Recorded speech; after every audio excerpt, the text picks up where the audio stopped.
Alors, le Cairn, c'est la monnaie locale de Grenoble. Elle existe depuis 3 ans et elle met du temps à s'implanter dans le territoire. Nous, on s'est intéressé aux liens qui existent entre les monnaies locales et les identités locales.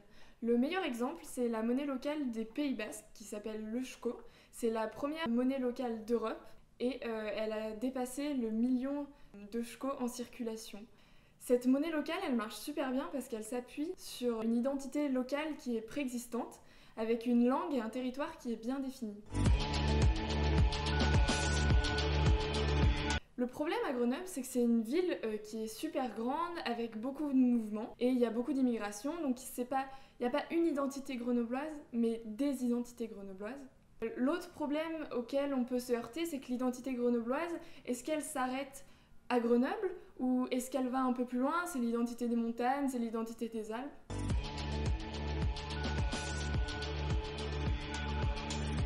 À Grenoble, il n'y a pas une identité prédéfinie comme au Pays Basque, il y a des identités. Quand on regarde les valeurs de l'Oshko et quand on regarde les valeurs du Cairn, elles sont différentes. Dans les valeurs de l'Oshko, la deuxième valeur la plus importante, c'est sauvegarder la langue basque.